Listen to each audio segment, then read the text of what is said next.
Hello friends, എല്ലാവർക്കും എൻ്റെ പുതിയ വീഡിയോയിലേക്ക് സ്വാഗതം. ഇന്ന് നമ്മൾ ചെയ്യാൻ പോണ വീഡിയോ എന്ന് പറയുന്നത് എത്ര ശക്തിയായിട്ടുള്ള ചുമയാണെങ്കിലും മണിക്കൂറുകൾക്കുള്ളിൽ തന്നെ മാറ്റിയെടുക്കാൻ കഴിയുന്ന നല്ലൊരു ആയുർവേദ മരുന്നാണ്. വളരെ പെട്ടെന്ന് തന്നെ നമുക്ക് വീട്ടിൽ തയ്യാറാക്കിയെടുക്കാനായിട്ട് പറ്റുകയും ചെയ്യും. അപ്പോൾ ഇതെങ്ങനെയാണ് തയ്യാറാക്കിയെടുത്തിട്ടുള്ളതെന്ന് പറയാം. അതിനു മുമ്പ് ഈ വീഡിയോ മുഴുവനായും കണ്ട ശേഷം ഇഷ്ടമായെങ്കിൽ ലൈക്ക് ചെയ്യാനും അതുപോലെ തന്നെ അല്ലാത്തവർ അത് ഡിസ്ലൈക്ക് ചെയ്യാനും മറക്കരുത്. അപ്പോൾ നമുക്ക് വീഡിയോയിലോട്ട് കിടക്കാം. എന്തൊക്കെയാണ് ഇതിന് വേണ്ടുന്ന ഇൻഗ്രീഡിയൻസ് എന്ന് നോക്കാം. ഇത് തയ്യാറാക്കാനായിട്ട് ഞാനിവിടെ ഒരു പാത്രം എടുത്തിട്ടുണ്ട്. അല്പം കുഴിയുള്ള പാത്രം തന്നെ നിങ്ങൾ എടുക്കുക. ഇനി നമുക്ക് വേണ്ടുന്നത് 3 ചെറിയ ഉള്ളിയാണ്. അപ്പോൾ ചെറിയ ഉള്ളി ഇല്ലാത്തവർക്ക് സവാള എടുക്കാം, പക്ഷേ ചെറുള്ളിക്കാണ് ഗുണം കൂടുതലായിട്ടുള്ളത്. അപ്പോൾ കൂടുതൽ അളവ് വേണ്ട, ഞാൻ വളരെ കുറച്ച് ഒരു 1.5 ഗ്ലാസ് വെള്ളത്തിനുള്ള അളവ് മാത്രമാണ് പറയുന്നത്. 3 ചെറിയ ഉള്ളി. അടുത്തതായിട്ട് വേണ്ടുന്നത് വളരെ ചെറിയ ഒരു കഷ്ണം ഇഞ്ചിയാണ്. വെള്ളത്തിൻ്റെ അളവ് കുറവായതുകൊണ്ടാണ് ചെറിയൊരു കഷ്ണം ഇഞ്ചി എടുത്തേക്കുന്നത്. അപ്പം നിങ്ങൾ വെള്ളം കൂടുതൽ എടുക്കുകയാണെന്നുണ്ടെങ്കിൽ അതിന് കൂട്ടിയെടുക്കാവുന്നതാണ്. പിന്നെ നമുക്ക് വേണ്ടുന്നതെന്ന് പറയുന്നത് തുളസിയുടെ ഇലയാണ്. അതും വളരെ കുറച്ച് മാത്രം മതി.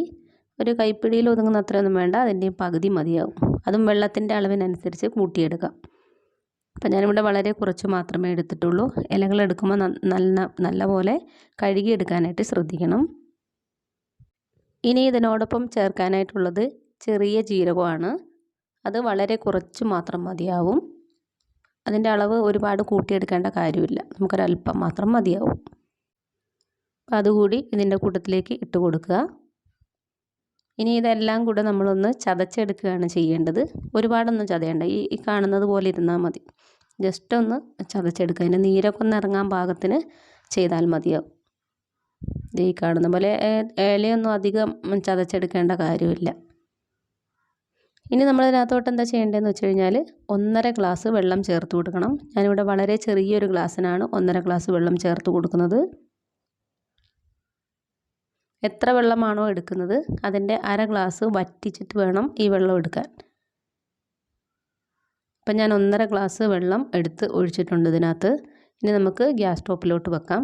ഇത് 1 ഗ്ലാസ് ആയിട്ട് വറ്റുന്നത് വരെ നമ്മളിത് തിളപ്പിച്ചുകൊണ്ടിരിക്കണം. ഇതിപ്പോൾ തിളയ്ക്കാൻ തുടങ്ങിയിട്ട് കുറച്ച് നേരമായിട്ടുണ്ട്, എങ്കിലും കുറച്ചുകൂടി വറ്റാനായിട്ടുണ്ട്. അപ്പോൾ ഈ ഒരു സമയത്ത് നമുക്ക് ഇതിനകത്തോട്ട് അല്പം മാത്രം കുരുമുളകിൻ്റെ പൊടി ചേർത്ത് കൊടുക്കാം. കുരുമുളകിൻ്റെ പൊടി ഇല്ലാത്തവർ കുരുമുളക് ജസ്റ്റ് ഒന്ന് ചതച്ചിട്ടാലും മതിയാകും. വളരെ കുറച്ച് മാത്രം മതിയാവും. അതുകൂടി ഇട്ടിട്ട് ജസ്റ്റ് ഒന്ന് ഇളക്കി കൊടുക്കുക.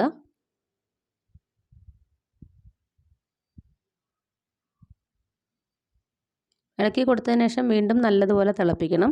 അപ്പോൾ ഏകദേശം ഒരു 5 മിനിറ്റോളം ആവും 1 ഗ്ലാസ് ആയിട്ട് വറ്റണമെങ്കിൽ. അപ്പോൾ ഏകദേശം ഇത് ഞാൻ വെച്ചിട്ട് ആ ഒരു സമയമായിട്ടുണ്ട്. അപ്പോൾ ഞാനിതൊന്ന് ഓഫ് ചെയ്തിട്ടുണ്ട്. ഇനി ഒന്ന് ഇറക്കി വെക്കാം. ഇപ്പോൾ ഇത് നല്ലതുപോലെ ചൂടുണ്ട്. നമ്മൾ സാധാരണ ഇത് കഴിക്കുന്ന സമയത്ത് ഒരിളം ചൂടോടുകൂടി കഴിക്കുകയാണെങ്കിൽ കൂടുതലായിട്ട് എഫക്റ്റ് ചെയ്യും.